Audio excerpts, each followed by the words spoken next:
నమస్తే, welcome to D news. ముందుగా headlines. Andhra Pradesh assembly budget సమావేశాలు.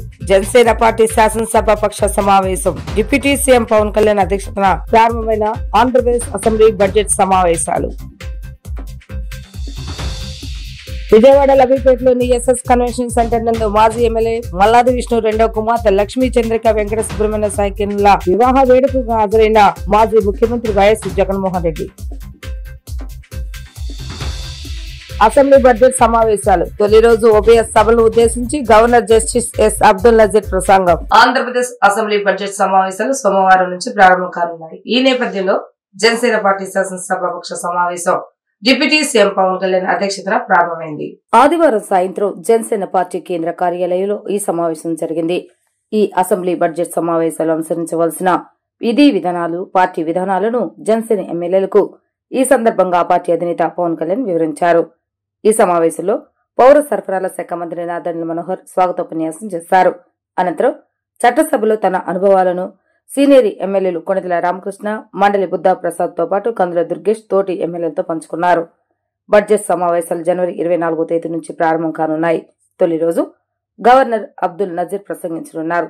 అనంతరం గవర్నర్ ప్రసంగానికి ధన్యవాదాలు తెలుపనున్నారు. ఇక 2025-26 ఆర్థిక సంవత్సరానికి సంబంధించిన బడ్జెట్ ను ఫిబ్రవరి 28వ తేదీన సభలో మంత్రి పయ్యావుల కేశవ్ ప్రవేశపెట్టనున్నారు. అసలు అయితే ఈ బడ్జెట్ ను మార్చి 4వ తేదీన ప్రవేశపెట్టాలని ప్రభుత్వం తొలుత భావించింది. కానీ అనివార్యాల కారణాల వల్ల ఈ బడ్జెట్ ను 4 రోజుల ముందుకు జరిపింది.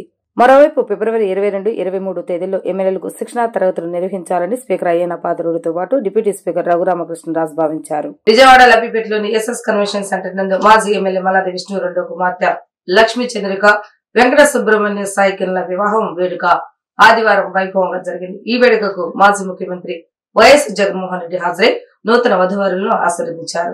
హాజరైన వారిలో YCP state coordinator Sajjala Ramakrishna Reddy, TDD మాజీ చైర్మన్ వైవి సుబ్బారెడ్డి, మాజీ మంత్రులు అంబటి రాంబాబు, పేర్ని నాని, వెల్లంపల్లి శ్రీనివాస్, జోగి రమేష్, మాజీ ఎంపీ కేశని నాని, ఎమ్మెల్సీలు తల్సిల రఘురాం, ఎండి రాహుల్లా, వైసీపీ ఎన్టీఆర్ జిల్లా అధ్యక్షులు దేవినేని అవినాష్, మాజీ ఎంపీ ఉండవల్లి అరుణ్ కుమార్, మేయర్ ఆయన భాగ్యలక్ష్మి, మాజీ ఎమ్మెల్యేలు పిన్నెల్లి రామకృష్ణారెడ్డి, మొండితోక జగన్మోహన్ రావు, చెవిరెడ్డి భాస్కర్ రెడ్డి, డిప్యూటీ మేయర్లు అవతాశ్రీ శైలజారెడ్డి, బెల్లందుర్గ, వివిధ రంగాల ప్రముఖులు, రాజకీయ నేతలు ఉన్నారు.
అసెంబ్లీ బడ్జెట్ సమావేశాలు సోమవారం నుంచి ప్రారంభం కానున్నాయి. తొలి రోజు ఉభయ సభలను ఉద్దేశించి governor justice S Abdul Nazeer ప్రసంగించనున్నారు. తర్వాత సభ మరుసటి రోజుకు వాయిదా పడింది. సభ వాయిదా పడ్డాక శాసనసభ, శాసనమండలి వ్యవహారాల సలహా కమిటీ భేటీ కానున్నాయి. సమావేశాలను ఎన్ని అంశాలపై చర్చించాలనే ఎజెండాను ఖరారు చేస్తారు. గవర్నర్ ప్రసంగానికి ధన్యవాద ముఖ్యమంత్రి చంద్రబాబు నాయుడు సమాధానమిస్తారు. రేపటి నుండి ప్రారంభం కాబోతున్నాయి అసెంబ్లీ సమావేశాలు. ఈ సమావేశాలు 2 లేదా 3 వారాలు నిర్వహించాలని ప్రభుత్వం భావిస్తుంది. 26న శివరాత్రి, 27న పట్టభద్రుల ఎమ్మెల్సీ ఎన్నికల పోలింగ్ నేపథ్యంలో సభ ఉండదు. 28న ఉదయం అసెంబ్లీ ఆవరణలో సీఎం చంద్రబాబు అధ్యక్షతన ఆయన కార్యాలయంలోనే మంత్రి మండలి సమావేశం నిర్వహించనుంది. అందులో బడ్జెట్ కు లాంఛనంగా ఆమోద ముద్ర వేయనున్నారు. అదే రోజు వార్షిక బడ్జెట్ ను ప్రభుత్వం సభలో ప్రవేశపెట్టనుంది. మార్చి 3న సభ పునః ప్రారంభమై బడ్జెట్ పై చర్చ కొనసాగుతోంది. మొత్తం 2 లేదా 3 వారాల పాటు సమావేశాలను నిర్వహించి రాష్ట్రంలో నెలకొన్న సమస్యలపై సుదీర్ఘంగా చర్చించే అవకాశాలు స్పష్టంగా కనిపిస్తున్నాయి.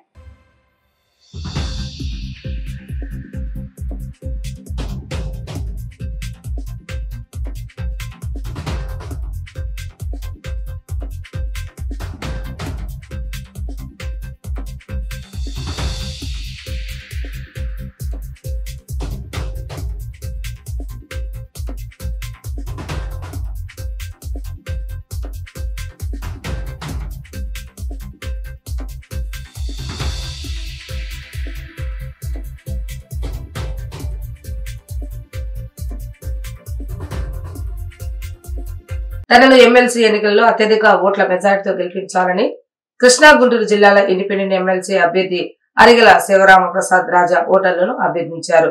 విద్యార్థి నాయకుడిగా ఎంతో అనుభవం ఉన్న తనను గెలిపించడం ద్వారా పట్టభద్రుల సమస్యలు పరిష్కరించే దిశగా కృషి చేస్తానని హామీ ఇచ్చారు. కృష్ణా గుంటూరు జిల్లాల పట్టభద్రుల ఎమ్మెల్సీ అభ్యర్థి అరికల శివరామ ప్రసాద్ ఆదివారం గాంధీనగర్ లోని ప్రెస్ క్లబ్ లో మీడియా సమావేశం నిర్వహించారు.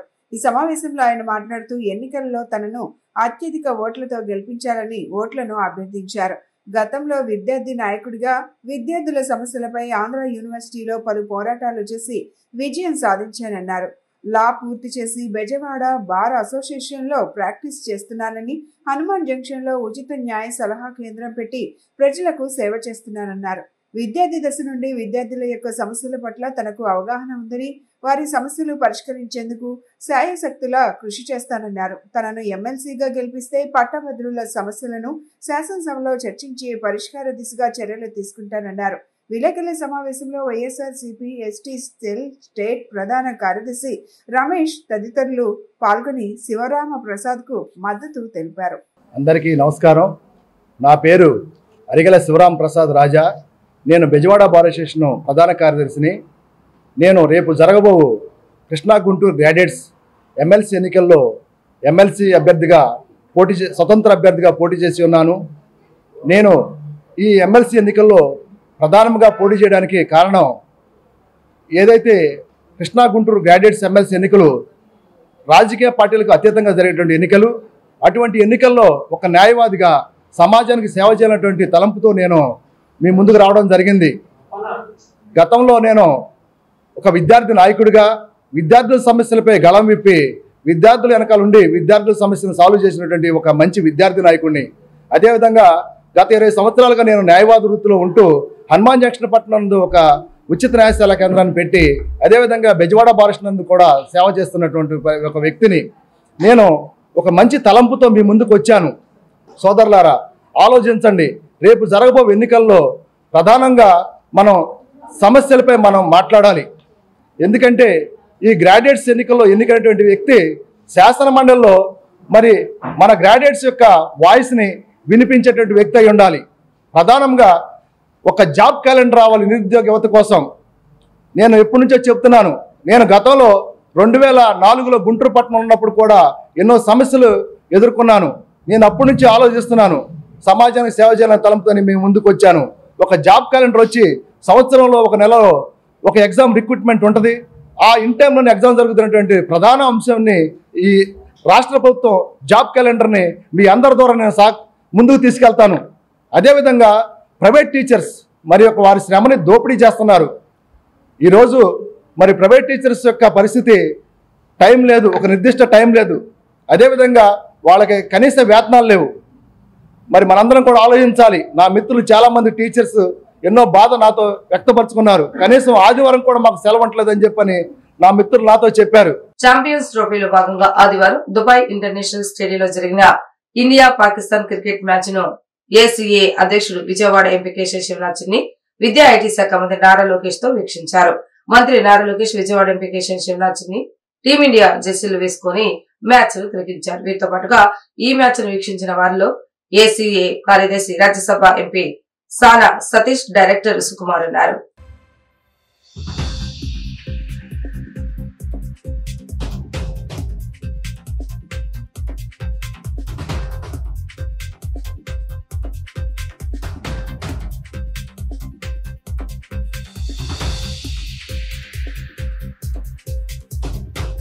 అంగన్వాడీల న్యాయపరమైన కోరికలను పరిష్కరిస్తామన్న కూటమి నేతల అధికారంలోకి వచ్చాక పరిష్కార దిశగా చర్యలు తీసుకోకుండా అంగన్వాడీలను మోసం చేశారని అంగన్వాడీ వర్కర్స్ అండ్ హెల్పర్స్ నాయకులు ఆరోపణలు చేశారు. అంగన్వాడీ సమస్యల పరిష్కారం కోసం మార్చి 10వ తేదీన విజయవాడలో మహాధర్నా నిర్వహిస్తున్నట్లుగా చెప్పారు.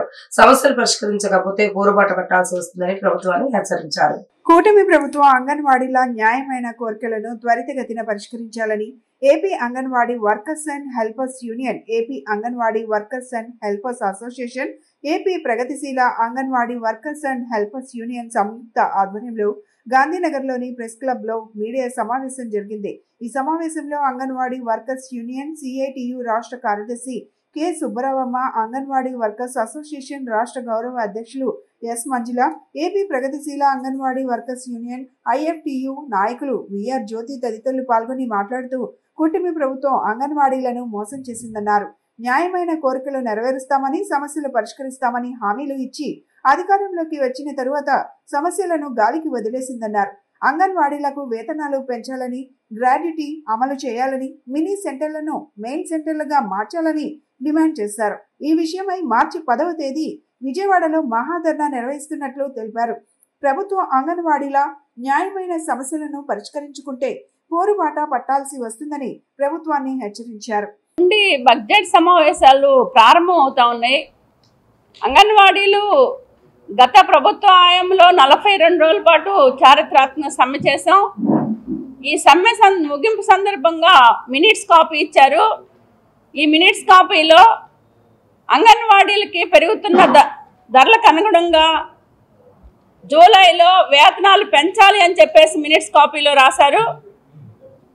ఇప్పుడున్న ప్రజాప్రతినిధులు కానీ, మంత్రులు కానీ, ఎమ్మెల్యేలు కానీ, అట్లనే ముఖ్యమంత్రి గారితో సహా అంగన్వాడీ సమ్మె శిబిరాల దగ్గరకు వచ్చి అంగన్వాడీలకు న్యాయం చేస్తాం, తప్పకుండా వాళ్ళ సమస్యలు పరిష్కారం చేస్తామని చెప్పేసి హామీ ఇచ్చారు. ఇప్పటికీ 8 నెలలు గడిచిపోయింది. ఇంతవరకు అంగన్వాడీ మినిట్స్ కాపీ ఆధారంగా సమస్యలు పరిష్కారం చేసే దిశలో ఈ ప్రభుత్వం లేదు అనేది స్పష్టంగా అర్థమవుతా ఉంది. అందుకనే ఈ బడ్జెట్ సమావేశాల్లోనైనా కనీసం అంగన్వాడీలకు వేతనాలు పెంచాలి, అట్లనే గ్రాట్యుటీ జీవో వెంటనే ఇవ్వాలని, మినీ సెంటర్లు మెయిన్ సెంటర్లుగా మార్పు చేస్తూ జీవో ఇవ్వాలని, సంక్షేమ పథకాలు ఏవైతే ఉన్నాయో వీటిని అమలు చేయాలని మార్చి 10వ తారీఖున పెద్ద ఎత్తున విజయవాడలో మహాధర్నా నిర్వహించాలని చెప్పేసి 3 సంఘాలు నిర్ణయించుకున్నాం. ఈ మహాధర్నాలో అంగన్వాడీ వర్కర్లు, హెల్పర్లు, మినీ వర్కర్లు పాల్గొని జయప్రదం చేయాలని చెప్పేసి కోరుతా ఉన్నాం. S Manjula, anganwadi workers and helpers association AITC రాష్ట్ర గౌరవాధ్యక్షురాలు. కూటమి ప్రభుత్వం ఏర్పడి 8 నెలలు కావస్తున్నా ఇంతవరకు అంగన్వాడీ సమస్యలు ఏ ఒక్కటి కూడా నెరవేర్చే దిశగా అడుగులు వేయడం లేదు. పని మాత్రం రోజుకో యాప్ తీసుకొస్తూ అంగన్వాడీలకు విపరీతమైన పని భారం పెంచుతూ ఉంది. కేంద్ర రాష్ట్ర ప్రభుత్వాలు ఇస్తున్నటువంటి ఏ అయితే పథకాలు ఉన్నాయో ప్రజల్లోకి తీసుకెళ్లే పనిలో అంగన్వాడీలు నిమగ్నమై మాతా శిశు మరణాలు తగ్గించడంలో ముందుంది. మరి ఈరోజు రోజుకు కొత్త పథకంతో అంగన్వాడీ కార్యకర్తలకు పని భారం పెంచుతూ ఉంది. జీతాలు మాత్రం ఏమాత్రం పెంచడం లేదు. కూటమి ప్రభుత్వం మేము చేసిన 42 రోజుల సమ్మెలో ప్రతి టెంట్ దగ్గరకు వచ్చి మీ న్యాయమైన కోరికలని చెప్పడం జరిగింది. ఈరోజు ఆ న్యాయమైన కోరికల్లో ఒక్క కోరిక కూడా నెరవేర్చలేనటువంటి పరిస్థితులు ఉంది. తక్షణమే అంగన్వాడీ కార్యకర్తలకు వేతనాలు పెంచే ప్రకటన ఈ బడ్జెట్ సమావేశంలో చేయాలని చెప్పేసి మేము ఈ సందర్భంగా తెలియజేస్తా ఉన్నాము. లేని పక్షంలో అంగన్వాడీ కేంద్రాలన్నీ మూసేసి మేము మహాధర్నాలో చెలో వచ్చేసి విజయవాడలో మహాధర్నా ఏర్పాటు చేయాలని చెప్పేసి నిర్ణయించుకున్నాము. ఆందోళన బాట పట్టాల్సింది వస్తుంది కాబట్టి తొందరలోనే కూటమి ప్రభుత్వం వెంటనే వేతనాలు ప్రకటన చేయాలని చెప్పేసి ఈ సందర్భంగా ప్రభుత్వాన్ని హెచ్చరిస్తా ఉన్నాం. విఆర్ జ్యోతి, ఏపీ ప్రగతిశీల Anganwadi workers and helpers union IFT అనుబంధము రాష్ట్ర ప్రధాన కార్యదర్శిని. రేపటి నుంచి రాష్ట్ర వ్యాప్తంగా ఆంధ్రప్రదేశ్లో యొక్క అసెంబ్లీ సమావేశాలు ప్రారంభమవుతున్నాయి. గత ప్రభుత్వంలో 42 రోజులు అంగన్వాడీ వర్కర్లు జేఏసీగా ఏర్పడి చారిత్రాత్మక సమ్మె చేశాము. అందులో భాగంగా కూటమి ప్రభుత్వము పదవులకు రాకమునుపు అన్ని చోట్ల రాష్ట్రంలో ఉన్నటువంటి మా సోదరి మనులకి మీకు అన్యాయం జరుగుతుంది, మాకు ప్రభుత్వం వస్తే 3 నెలల్లో మీకు అందరికీ న్యాయం చేస్తాము, వేతనాలు పెంచుతాము, మినీ సెంటర్లు మెయిన్ చేస్తాము, గ్రాడ్యుటీ అమలు చేస్తామని చెప్పినటువంటి మన ముఖ్యమంత్రి గారు చంద్రబాబు నాయుడు కావచ్చు, నారా లోకేష్ బాబు గారు కావచ్చు, పవన్ కళ్యాణ్ గారు కావచ్చు, ఆ ఇచ్చినటువంటి హామీలు ఏమయ్యానని చెప్పి మేము ఈరోజు మిమ్మల్ని అడుగుతున్నాం. ముఖ్యంగా అంగన్వాడీ ఉద్యోగులను ప్రభుత్వ ఉద్యోగులుగా గుర్తించి కనీస వేతనాలు 26,000 రూపాయలు ఇవ్వాలని చెప్పి మేము డిమాండ్ చేస్తున్నాము. అలాగే మినీ సెంటర్లు, రాష్ట్రంలో ఉన్నటువంటి మినీ సెంటర్లు 2 పనులు చేస్తూ వాళ్ళకి పని భారం ఎక్కువగా ఉంది కాబట్టి మినీ వాళ్ళందరినీ కూడా మెయిన్ అంగన్వాడీ వర్గాలకు గుర్తించాలని చెప్పి కోరుతున్నాము. అలాగే గ్రాడ్యుయేటీకి మొన్న ఒకటి విడుదల చేశారు మన రాష్ట్ర ప్రభుత్వము, అది వచ్చి 2026 నుంచి అమల్లోకి తీసుకొస్తామని చెప్తున్నారు. మేమైతే దాన్ని ఒప్పుకోము. 2024 జనవరి నుంచి అది అమల్లోకి అంగన్వాడీ వర్కర్లకు, హెల్పర్లకు గ్రాడ్యుయేటీ జీవోని విడుదల చేయాలని చెప్పి మేము తెలియజేస్తున్నాము. అలాగే అంగన్వాడీ కేంద్రాల్లో చాలా ఇబ్బందికరంగా సదుపాయాలు. NCH Supraja, anganwadi workers and helpers union CITU రాష్ట్ర ఉపాధ్యక్షురాలు. మట్టి ఖర్చుల జీవో మేము 20,000 రూపాయలు ఇవ్వాలి అని చెప్పేసి డిమాండ్ పెట్టాము. అయితే రాష్ట్ర ప్రభుత్వము హడావిడిగా 15,000 రూపాయలకి జీవో ఇవ్వటం అనేది జరిగింది. సమ్మె కాలం నుంచి నేటికి మరణించిన అంగన్వాడీ వర్కర్లు కానీ, హెల్పర్లు కానీ, మినీ వర్కర్లు అందరికీ కూడా 20,000 రూపాయలు మట్టి ఖర్చు అనేది ఇవ్వాలి అని చెప్పేసి మేము యూనియన్గా డిమాండ్ చేస్తున్నాము. సంక్షేమ పథకాలు అమలు చేస్తామన్నారు, నేటికి కూడా సంక్షేమ పథకాలు అనేది అమలు చేయలేదు. టీఏడీఏలు సమ్మె కాలంలో హడావిడిగా టీఏడీఏలు 2017 నుంచి విడుదల చేశారు. ఆ తర్వాత మళ్ళీ ఇప్పటి వరకు కూడా టీఏడీఏలు అనేది హౌస్ రెంట్లు కానివ్వండి, టీఏడీఏలు కానివ్వండి ఏమీ లేవు. రెండోది మెనూలో కూడా మార్పు చేస్తాము, మెనూ కూడా ఛార్జీ పెంచుతామన్నారు. గ్యాస్ ఉచితంగా సరఫరా చేస్తామన్నారు. గ్రూప్ ఆఫ్ మినిస్టర్లతో చేసుకున్న ఒప్పందాలన్నింటినీ అమలు చేయాలి అని చెప్పేసి మేము యూనియన్గా 3 సిపిఎం రాష్ట్ర కార్యవర్గ సభ్యులు బాబురావు, జిల్లా కార్యదర్శి డివి కృష్ణ ఇతర నేతలతో కలిసి జగ్గపేట, పెరగంచుకులు, వచ్చవాయి, నందిగామ మండలాల్లో పర్యటించారు. జగ్గపేట మండలంలో షేర్ మహమ్మద్పేట గ్రామంలో ఇంటింటికి తిరిగి విద్యుత్ బిల్లును పరిశీలించారు. చిరు వ్యాపారులతో మాట్లాడారు. ఈ సందర్భంగా విద్యుత్ బిల్లులు మరింత పెరిగాయని ప్రజలు గగ్గోలు పెట్టారు. టైమ్ ఆఫ్ ది డే ప్రకారం గంటకు 1 రేటు చొప్పున విద్యుత్ ఛార్జీలు నిర్ణయించే విధానాన్ని చిరు వ్యాపారులు తప్పుపట్టారు. ప్రభుత్వం విధానంపై ఆగ్రహాన్ని వ్యక్తం చేస్తారు. ఈ సందర్భంగా బాబురావు, డివి కృష్ణాలు మాట్లాడుతూ ప్రభుత్వం అనుసరిస్తున్న తీరును వారు తప్పుపట్టారు. ఎలక్ట్రిసిటీ డ్యూటీ అని యూనిట్ కి 6 పైసలు వసూలు చేసేవాళ్ళు. ఇప్పుడు 6 పైసల నుండి ఏకంగా రూపాయి 100 పైసలకి 94 పైసలు పెంచుతూ గత ప్రభుత్వం చేసి హైకోర్టు కొట్టేసింది. దీన్ని ఇప్పుడు ఈ ప్రభుత్వం చట్టం మార్చేసి దానికి చట్టబద్ధత కల్పించారు. ఇవన్నీ భారాలే. స్మార్ట్ మీటర్లు పెట్టబోతున్నారు అదానీ కంపెనీ. ఈ మీటర్ల ద్వారా ముందుగానే ప్రీపెయిడ్ పద్ధతిలో బిల్లులు చెల్లించాలి. మీటర్కి అయ్యే ఖర్చు కూడా 93 వాయిదాల్లో జనం దగ్గరికే వసూలు చేయడం కోసం ప్రయత్నం చేస్తున్నారు. మరి గత ప్రభుత్వానికి ఈ ప్రభుత్వానికి ఏమి తేడా ఉంది? కేంద్రంలో మోడీ గారు చెప్పినట్టు విద్యుత్ భారాలు అదానీ కంపెనీలకి లేదు ఇటువంటి బడా కంపెనీలకి కట్టబెట్టడం, సామాన్యుల జేబులు కొట్టడం అనేది ఉంది. దీనికి వ్యతిరేకంగా విద్యుత్ భారాల మీద ఈ అదానీ కంపెనీతో 25 సంవత్సరాల పాటు సోలార్ విద్యుత్ ఒప్పందాన్ని చేసుకున్నారు. గత ప్రభుత్వం చేసింది ముడుపులిచ్చి దీనికి ఈ ఒప్పందం ఈ ప్రభుత్వం కూడా దాన్ని రద్దు చేయకుండా కొనసాగిస్తూ ఉన్నారు. అంటే అదానీతో ఒప్పందం స్మార్ట్ మీటర్ల విషయంలో బీజేపీ చెప్పినట్టే గత ప్రభుత్వం నడిచింది, ఈ ప్రభుత్వం నడుస్తూ ఉంది. ఈ పార్టీలందరికీ ఒకటే దారి. సిపిఎం ఈ విద్యుత్ ఛార్జీలకు వ్యతిరేకంగా, స్మార్ట్ మీటర్లకు వ్యతిరేకంగా, లేదు చిన్న వ్యాపార సంస్థల మీద గంటకి అధిక రేట్లు వేసేటువంటి పద్ధతి టైమ్ ఆఫ్ ది డే విధానం రద్దు కావాలని, అదానీ ఒప్పందాలు రద్దు కావాలని రాష్ట్ర వ్యాప్తంగా సిపిఎం పార్టీ ఉద్యమిస్తున్నాం. తప్పనిసరిగా ప్రతి ఒక్కరు కూడా ఇది ప్రజా ఉద్యమంగా ప్రజలందరూ కలిసి రావాలని మేము విజ్ఞప్తి చేస్తాం. Republic party of India Athawale Andhra Pradesh రాష్ట్ర కార్యవర్గ సమావేశం శ్రీరామ ఫంక్షన్ హాల్ నందు జరిగింది. ఈ సందర్భంగా నేషనల్ సెక్రటరీ పేరు శివనాగేశ్వరరావు మాట్లాడుతూ బడుగు బలహీన వర్గాలకు అండగా ఉంటామని, నిరంతరం ప్రజల్లో తిరుగుతామని, అంబేద్కర్ ఆశయాలను ముందుకు తీసుకెళ్తూ బలహీన వర్గాలకు అండగా ఉంటారని తెలియజేశారు. ఈ కార్యక్రమంలో భాగంగా రామ్శెట్టి రమేష్ ని republic party of India Andhra Pradesh రాష్ట్ర వర్కింగ్ ప్రెసిడెంట్ గా నియమిస్తూ కేంద్ర మంత్రి వర్యులు శ్రీ రామదాసు అతవాలే ఉత్తర్వులు జారీ చేశారు అని పేరం శివ నాగేశ్వరరావు గౌడ్ తెలియజేశారు. ఈ కార్యక్రమంలో మక్కా జయరాజు, ఫణీంద్ర, మిర్యాల వెంకటరామయ్య, బెజవాడ సాంబయ్య, రాము, సాంబశివరావు, పలువురు కమిటీ సభ్యులు పాల్గొన్నారు.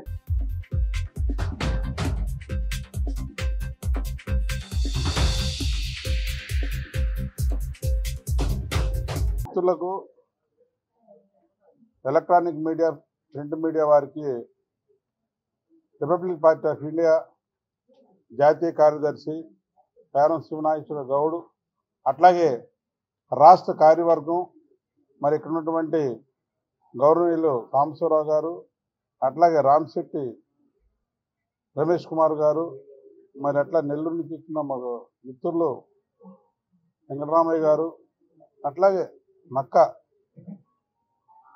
విజయరాజు గారు, మా మిత్రులందరూ కూడా పేరు పేరున మరి ధన్యవాదాలు తెలియజేస్తూ, మరి ఈ రోజున ముఖ్య ఉద్దేశం కూటమి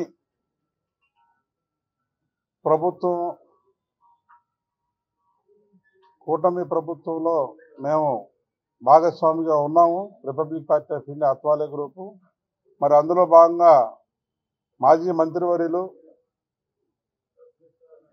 పట్టభద్రుల నియోజకవర్గ గుంటూరు కృష్ణా జిల్లా నియోజకవర్గ శాసనసభ మండలి అభ్యర్థిగా పోటీ చేస్తున్నటువంటి శ్రీ ఆలపాటి రాజేంద్ర ప్రసాద్ గారికి Republican party of India Athawale group నుండి ప్రత్యేకంగా వారికి మద్దతు తెలియజేస్తున్నాం.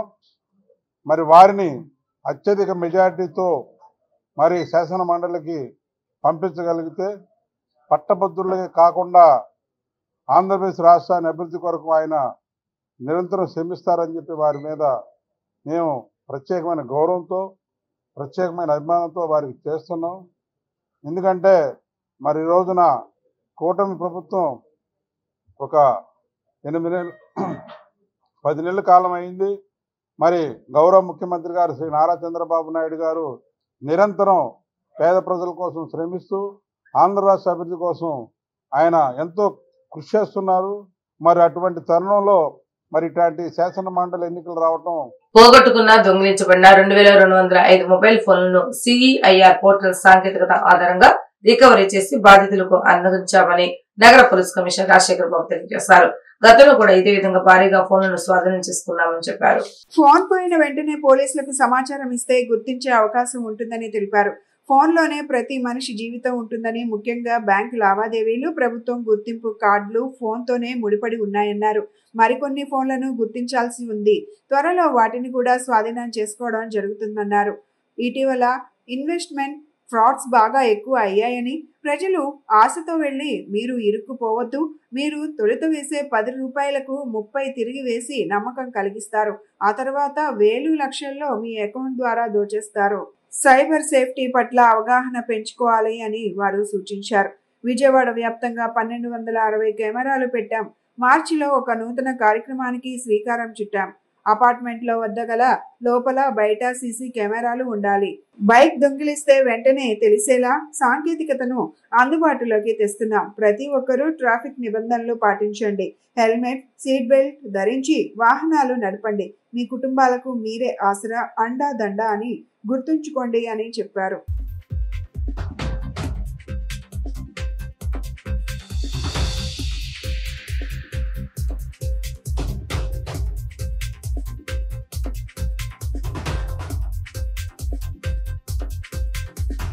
మనము 458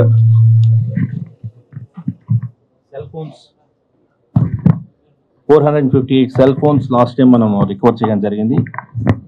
ముఖ్యంగా మనకు ఒక అప్లికేషన్ ఉంది, దాని పేరు సెంట్రల్ ఎక్విప్మెంట్ ఐడెంటిఫికేషన్ రిజిస్టర్.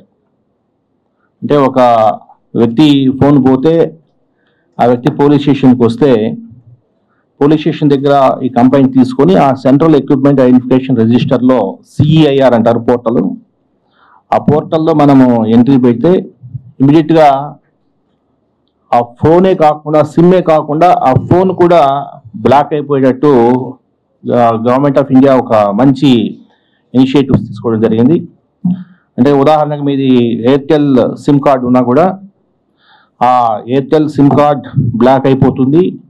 ఆ ఫోన్ ఐఎంఈ వచ్చేసేసి అందరూ సర్వీస్ ప్రొవైడర్స్కి, అది జియో కావచ్చు లేదంటే బిఎస్ఎన్ఎల్ కావచ్చు, అందరు జియో ప్రొవైడర్స్కి వెళ్ళిపోతుంది. వెళ్ళిపోయినప్పుడు ఆ ఇన్స్ట్రుమెంట్ కూడా బ్లాక్ అయిపోతుంది. అంటే ఆ ఇన్స్ట్రుమెంట్లో జియో సిమ్ వేసినా, ఎయిర్టెల్ సిమ్ వేసినా, లేదంటే బిఎస్ఎన్ఎల్ సిమ్ వేసినా, ఏ సిమ్ వేసినా అది పనిచేయకపోగా పోలీస్కి ఏ సిమ్ వేసారు, ఆ సిమ్ కార్డ్ ఏదనేది పోలీస్కి ఒక అలర్ట్ వస్తుంది. సో అటువంటి అలర్ట్స్ వచ్చిన తర్వాత మనం ఏం చేస్తామంటే ఆ వ్యక్తికి ఎవరైతే ఆ సిమ్ కార్డు వేశారో, కొత్త సిమ్ కార్డు ఎవరైతే వేశారో ఆ వ్యక్తిని పట్టుకోవడం జరుగుతుంది. సో ఆ విధంగా లాస్ట్ టైం 458 మొబైల్ ఫోన్స్ పట్టుకున్నాం. ఈసారి 372 మొబైల్ ఫోన్స్ ఈరోజు అందరికీ ఇవ్వడం జరుగుతుంది. సో అంటే ఇది ఏంటంటే over a period of time ఇలా చేస్తూ ఉంటే అసలు దొంగలు, ఎందుకంటే ఫోన్ తీసుకుపోయినా కూడా ఫోన్ పని చేయదు అన్న విషయం వాళ్ళకి తెలిస్తే ఇక పోను దొంగతనాలు ఆగిపోవాలనేది ఆలోచన. తరగతి గదుల్లో చదివే పాఠ్యాంశాలతో పాటు జీవితానికి అవసరమైన విలువలతో కూడిన విద్యను అందిస్తూ మహిళా సాధికారతకు మేరీ స్టెల్లా కాలేజ్ బాటలు వేస్తుందని chamber of commerce and industrial federation అధ్యక్షుడు పొట్లూరి భాస్కర్ రావు, ఎమ్మెల్యే గద్దె రామ్మోహన్ తెలిపారు. విద్య అనేది సాధికారతకు అత్యంత ప్రధానమైన సాధనమని, స్టెల్లా కళాశాల మహిళా విద్యకి ప్రధాన బాట వేస్తుందని కొనియాడారు. మేరీ స్టెల్లా కళాశాల 63వ వార్షికోత్సవ వేడుకలు ఘనంగా జరిగాయి. ఈ వేడుకలకు ముఖ్య ఇండస్ట్రీ ఫెడరేషన్ అధ్యక్షుడు పొట్లూరి భాస్కర్ రావు, ఎమ్మెల్యే గద్దె రామ్మోహన్ పాల్గొన్నారు. ఈ సందర్భంగా వారు మాట్లాడుతూ మహిళలు అన్ని రంగాలలో రాణించాలని సూచించారు. తరగతి గదులలో చదివే పాఠ్యాంశాలలో పాటు జీవితానికి అవసరమైన విలువలతో కూడిన విద్యను అందిస్తూ 12 మహిళా సాధికారతకు బాటలు వేస్తుంది ఈ కళాశాలని చెప్పారు. విద్యార్థులు అన్ని అవకాశాలు సద్వినియోగం చేసుకోవాలని తెలియజేశారు. విద్యార్థినులతో ఉత్సాహం ఉరకలు వేస్తుందని టీచర్లు, విద్యార్థినులు కృషిని కొనియాడారు. విద్య అనేది సాధికారతకు అత్యంత ప్రధానమైన సాధనమని, మహిళల క్రీడలు, ఫుడ్ ప్రాసెసింగ్, ఆరోగ్య రంగాలు, ఫైనాన్స్ రంగంలో కూడా మహిళలు బాగా రాణిస్తున్నారని తెలిపారు. ఉన్నతమైన కళలు కనాలని, ఎటువంటి అవరోధాలు వచ్చినా ధైర్యంగా ఎదుర్కోవాలని తెలిపారు. అనంతరం సాంస్కృతిక పోటీలు అలరించాయి. విద్యకు ప్రధాన బాటలు వేస్తున్న కళాశాల స్టెల్లా కళాశాల అని కొనియాడారు.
Institution, but also the legacy it represents.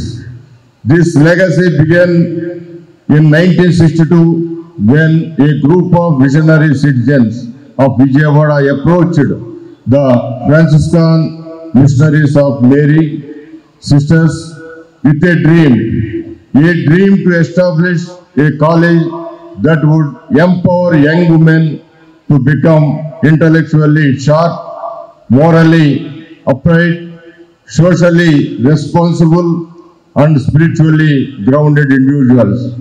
Today, 6 decades later, Mary Stella College stands as a testament to the dream, having transformed the lives of over 50,000 women who have excelled as doctors, engineers, lawyers, entrepreneurs, bureaucrats, educators, and so much more. వార్తలు ముగించే headlines మరొకసారి. Andhra Pradesh assembly budget సమావేశాలు. Janasena party శాసనసభ పక్ష సమావేశం deputy CM Pawan Kalyan అధ్యక్షతన ప్రారంభమైన Andhra Pradesh assembly budget సమావేశాలు. విజయవాడ లబీపేటలోని ఎస్ఎస్ కన్వెన్షన్ సెంటర్ నందు మాజీ ఎమ్మెల్యే మల్లాది విష్ణు రెండవ కుమార్తె లక్ష్మీ చంద్రిక వెంకట సుబ్రహ్మణ్య సాయికిన్ల వివాహ వేడుకకు హాజరైన మాజీ ముఖ్యమంత్రి YS Jaganmohan Reddy. Assembly budget సమావేశాలు తొలి రోజు ఉభయ సభలను ఉద్దేశించి governor justice S Abdul Nazeer ప్రసంగం. ఇవి ఈ రోజు వార్తా విశేషాలు. మళ్ళీ 3 ప్రసారం మాత్రం కలుద్దాం. అప్పటి వరకు చూస్తూనే ఉండండి DD న్యూస్ విజయవాడ.